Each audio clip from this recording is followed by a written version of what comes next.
listening, squirrels. We're on chapter 5 of Anne of Ingleside.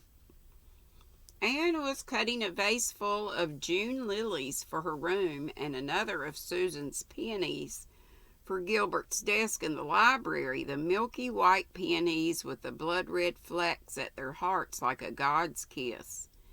The air was coming alive after the unusually hot June day, and one could hardly tell whether the harbor were silver or gold. There's going to be a wonderful sunset tonight, Susan, she said, looking in at the kitchen window as she passed it. I cannot admire the sunset until I got my dishes washed, Mrs. Dr. dear, protested Susan.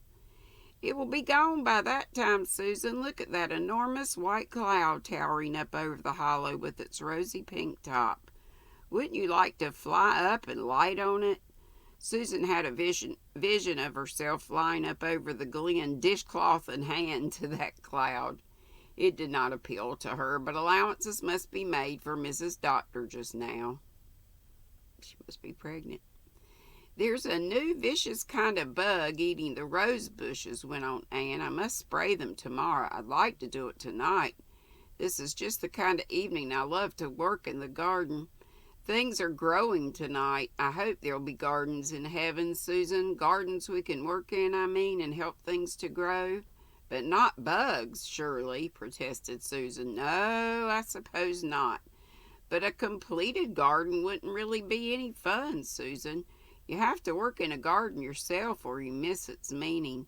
I want to weed and dig and transplant and change and plant and prune, and I want the flowers I love in heaven. It's like me. It won't be heaven unless there's yarn and crocheting and knitting. Let's see. I'd rather my own pansies than the asphodel, Susan. Why cannot you put in the evening as you want to, broke in Susan, who thought Mrs. Doctor was really going a little wild. Because the doctor wants me to go for a drive with him. He's going to see poor old Mrs. John Paxton. She is dying. He can't do her any good. He's done everything he can. But she does like to have him drop in. Oh, well, Mrs. Doctor dear, we all know that nobody can die or be born without him hereabouts, and it is a nice evening for a drive.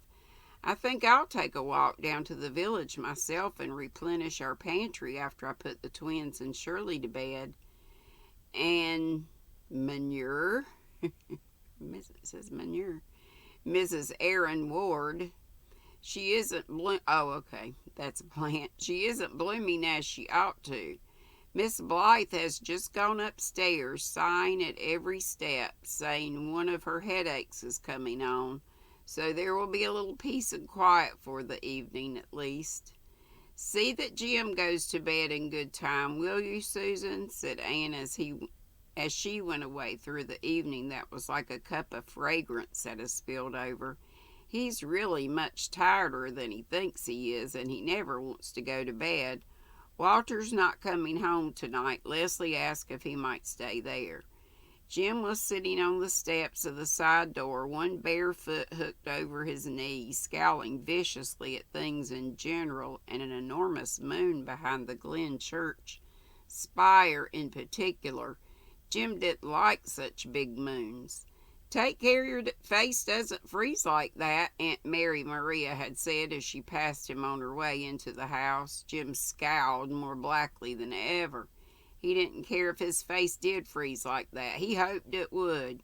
Go away and don't come tagging after me all the time, he told Nan, who had crept out to him after Father and Mother had driven away. Cross patch, said Nan. But before she trotted off, she laid down on the step beside him the red candy lion she had brought out to him. Jim ignored it. He felt more abused than ever. He wasn't being used right. Everybody picked on him. Hadn't Nan that very morning said, "You weren't born at Ingleside like the rest of us"? Di had ate his chocolate rabbit that forenoon, though she knew it was his rabbit. Rabbit. Even Walter had deserted him, going away to dig wells in the sand with Ken and Persis Ford. Great fun, that. He wanted so much to go with Bertie to see the tattooing. Jim was sure he had never wanted anything so much in his life before. He wanted to see the wonderful full-rigged ship that Bertie said was always on Captain Bill's mantelpiece. It was a mean shame, that's what it was. I have a feeling Jim's going to go and get in trouble. What do you think? Susan brought him out a big slice of cake covered with maple frosting and nuts. But no thank you, said Jim stonily. Why hadn't she saved him some of the gingerbread and cream for him? Suppose the rest of them had ate it all. Pigs. He plunged into a deeper gulf of gloom. The gang would be on their way to the harbor mouth by now. He just couldn't bear the thought.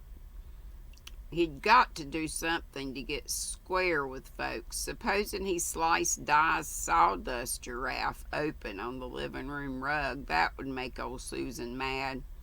Susan with her nuts when she knew he hated nuts and frosting. Supposing he went and drew a mustache on that picture of the cherub on the calendar in her room. He had always hated that fat, pink, smiling cherub because it looked just like Sissy Flagg, who had told round school that Jim Blythe was her beau. Hers! Sissy Flagg! But Susan thought the cherub lovely.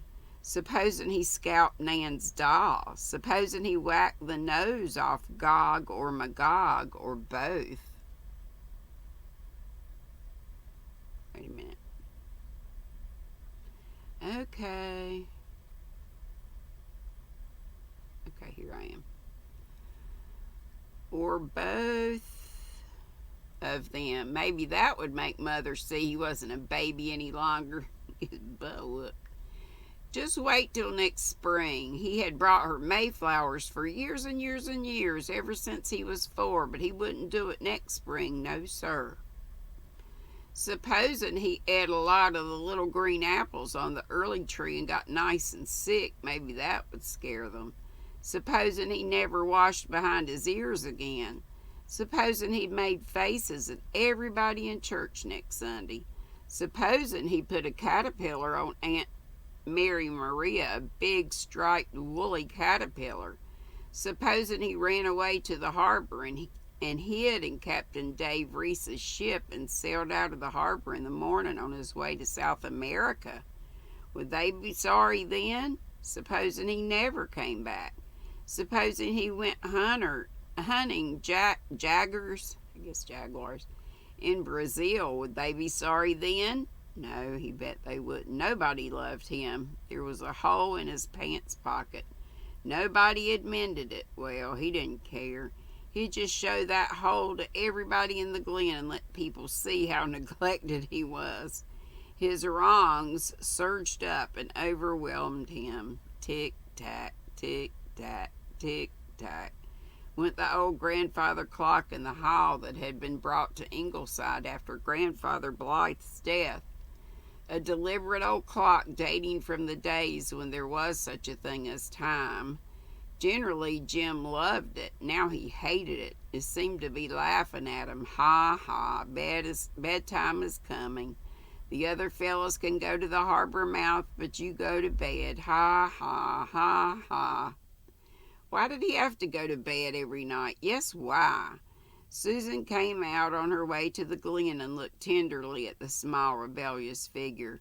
You needn't go to bed till I get back, little Jim, she said indulgently. I ain't going to bed tonight, said Jim fiercely. I'm going to run away. That's what I'm going to do, old Susan Baker. I'm going to go and jump into the pond, old Susan Baker.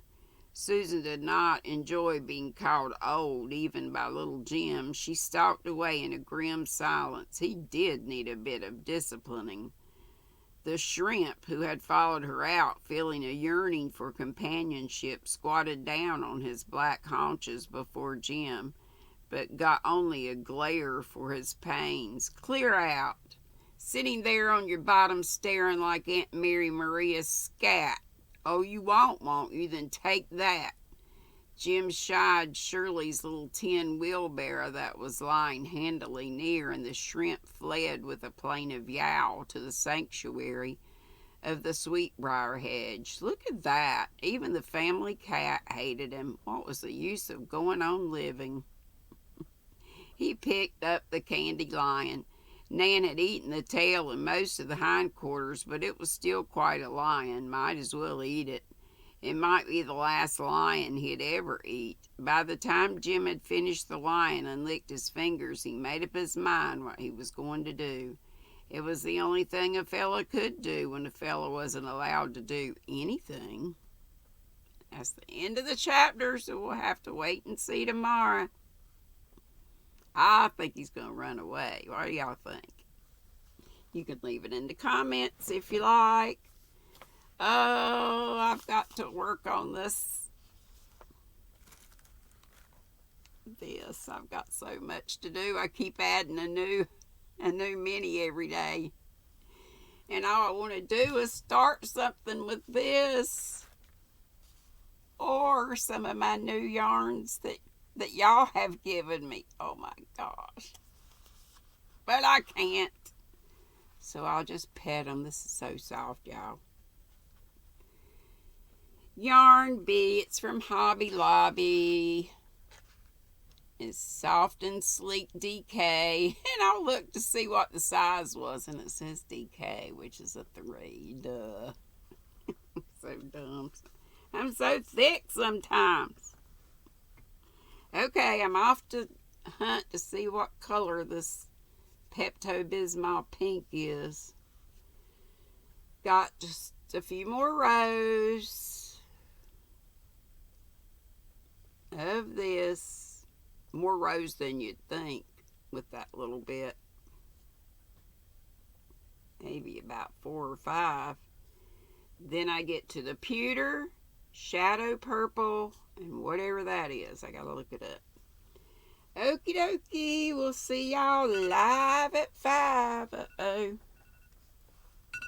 Somebody's on now. It's 12:30. What does that mean? I can't find my... I'm gonna let y'all go. Love ya. Bye-bye.